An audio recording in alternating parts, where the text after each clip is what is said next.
You are looking at a car that ended an era and started a new one.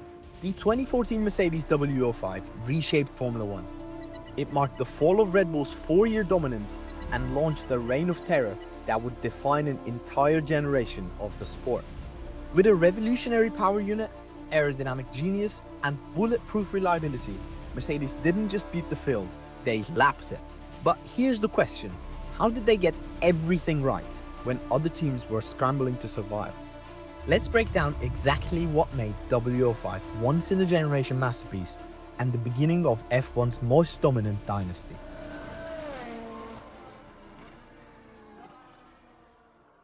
Let's start by looking at aerodynamics. The most obvious visual change to the aerodynamic regulations for the 2014 season was the introduction of the new front-wing design.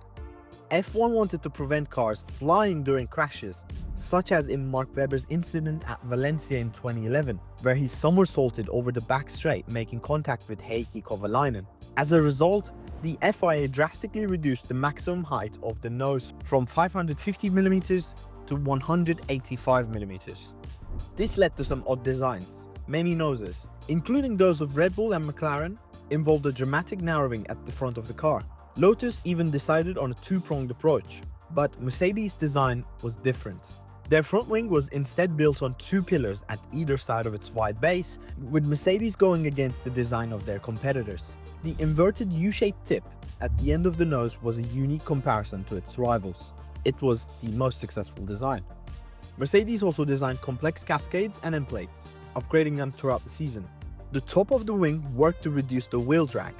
The minimalist end plate design was used to direct air away from the wheels, and the revamped cascades helped to produce downforce. Everything worked together to create a balanced front wing design, with each element contributing differently to the fastest car on the grid. That theme of different parts of the car working together in different ways to create more speed escalated across the car design. So what other elements of the Mercedes car were unique? Well, Mercedes' front suspension was innovative. Their primary focus was to adapt their car to the regulations that required the tub, the area where the driver sits, to be lower. They positioned the wishbones to try to control the wash of air created by the front wing. But one part of the car's design were particularly interesting. They aligned the steering arm with the upper wishbone to attempt to create aerodynamic benefit. This technique had been abandoned by the rest of the grid in years prior, but Mercedes returned to it. While they reverted to a different design for 2015, it again showed the team's willingness to push against the norm. Mercedes were constantly thinking outside the box. The most obvious sign of their dominance was in Bahrain, where they absolutely trounced the competition. With the famous duel in desert race, eventually won by Hamilton over Rosberg, the final safety car period ended with only 10 laps to go. But at the checkered flag, the pair were 24 seconds ahead of third place Sergio Perez. He had the same Mercedes power unit in his Force India. The Mercedes car was unstoppable.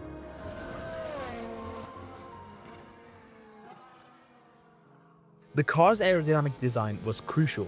It gave Mercedes a very solid base to start from. They would be very competitive under the new regulations, but this is not the only factor that made them the undisputed best team on the grid. Let's look at the engine. There was one key power unit component that helped to give Mercedes more speed than any other team: their turbocharger. Rather than having the turbo as a single unit, it was split into turbine and compressor parts, which were placed at the opposite ends of the internal combustion engine. This was an incredibly hard design to process, but it brought lots of benefits. Let's take a closer look. The turbine is traditionally situated next to the compressor, which is the part of the turbo that forces air in. Exhaust gases can cause the compressor, and by extension the air going into the intake, to be incredibly hot. But by separating out the two parts, Mercedes had solved this issue. The compressor would not longer be so hot. They also strategically placed intercoolers, limiting airflow resistance inside the car. The power unit design was less bulky, with the turbocharger element split into two. This meant the car was more aerodynamic because it was narrower.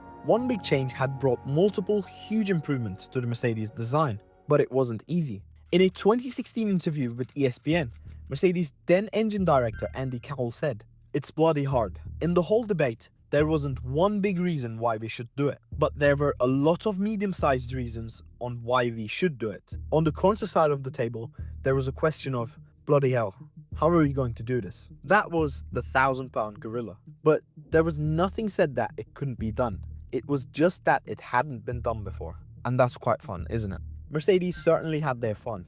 Once they'd figure out how to divide the turbocharger into two, it was a mammoth task, as a much longer shaft needed to be created to connect the turbocharger's two disappeared parts. But they managed it.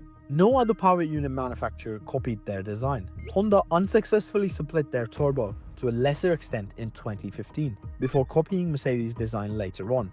Renault only brought the technology to their power units in 2022, and Ferrari, they have never split their turbo. Mercedes' decision of pursuing an incredibly hard design revolution has been vindicated. Their advantages have been locked in for over a decade. We heard Andy Cowell describe the split turbo arrangement as the 1,000-pound gorilla just now, but it wasn't that. The change was a silver bullet that provided a huge power advantage in itself. Instead, it was the key improvement that enabled wider aerodynamic and reliability improvements across the car. This is the key to Mercedes' 2014 design. It was not that one single change created their success.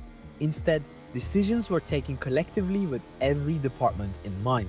John Owen, Mercedes' chief designer in 2014, told the race that Mercedes had established a performance group in 2012 so that each part of car design, aerodynamics, engine, tires could communicate with each other on their progress, aligning the car's design rather than spiraling in different directions. We all worked together, 4 or 5 of us, on what we were going to do and how we were going to go forward, said Owen. At the moment, it just got better. And that's probably ground zero. And the 2013 car was the first product of that. It was a very useful statement of intent for the future. The Mercedes Performance Group was the bedrock of their success. The development of the car became a collective endeavor with each department working together rather than individually. And Mercedes' innovation didn't only help them. Williams had one of the smallest budgets on the grid and were solid midfielders for the most of the early 2010s, punching above their weight. But they moved to Mercedes power units for 2014 and finished third in the standings, in large part due to those power units. Fellow Mercedes customers McLaren and Force India were 5th and 6th respectively out of 12 teams. So Mercedes' car had advantages in their aero and power unit, but those factors were nothing without a reliable car.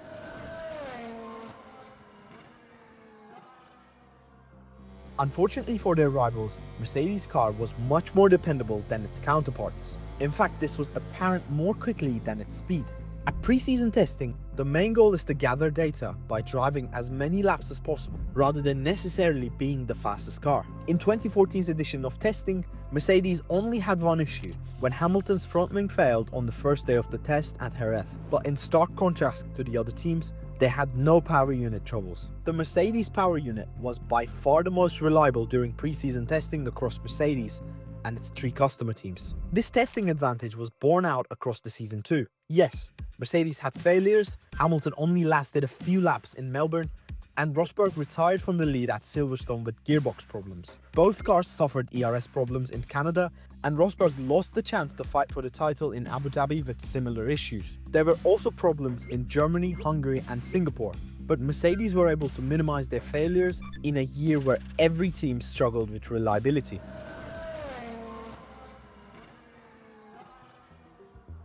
The Red Bull had a target on their backs. They had won every world title from 2010 to 2013, sweeping the competition away in a period of dominance, the likes of which F1 had not seen since Schumacher and Ferrari in the early 2000s. Mercedes were on a mission to beat them, but they were giving a great helping hand. Unlike Mercedes, Red Bull did not design their own power units in-house. Rather, they brought power units from Renault, who would supply Lotus, Toro Rosso and Caterham for 2014. Previously, all F1 engines were largely similar, and most of the performance disparities would come in aerodynamics part of the car design.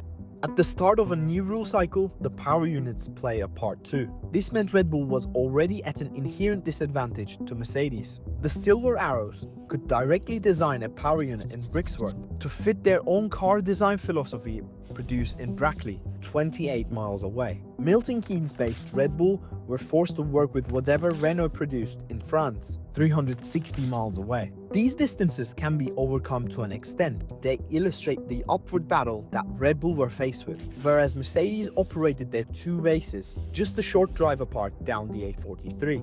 Red Bull were completely disconnected from their power unit department. Not only that, but Red Bull and Renault were publicly and privately resentful of each other. Renault felt that they were not credited enough for Red Bull's success, while Red Bull believed that Renault engine was not fast enough during their partnership, but lasted since 2007. This was not a harmonious relationship, and it contrasts spectacularly with the efficient Mercedes operation. Red Bull disliked their power unit partner. Mercedes, they were their own power unit partner. When the season started, Red Bull struggled immensely. Reigning world champion Vettel did not win a single race, while Ricciardo could only pick up the scraps when Mercedes had issues in Canada and Belgium. Only in Budapest was Ricciardo's win not mainly indebted to Mercedes' woe, although Hamilton did start from the back of the grid. Mercedes scored 296 more points, and Red Bull had fallen from the champions to also rans. So Mercedes had clear design advantages that no other team was able to replicate. Why? Because their departments and processes were just joined up across their performance group. Every element of the team worked in tandem to innovate and create one of the greatest F1 cars ever seen. The previously dominant force was in crisis. The path was clear for Mercedes. But what did Mercedes themselves think? Many openly believed that Mercedes' advantage was only in power unit, but the Silver Arrows knew that the aerodynamics were equally responsible for their success. Mercedes had the best aerodynamics, the best power unit, and the best reliability, with their rivals perplexed by their strength. 16 wins out of 19 races was just a reward.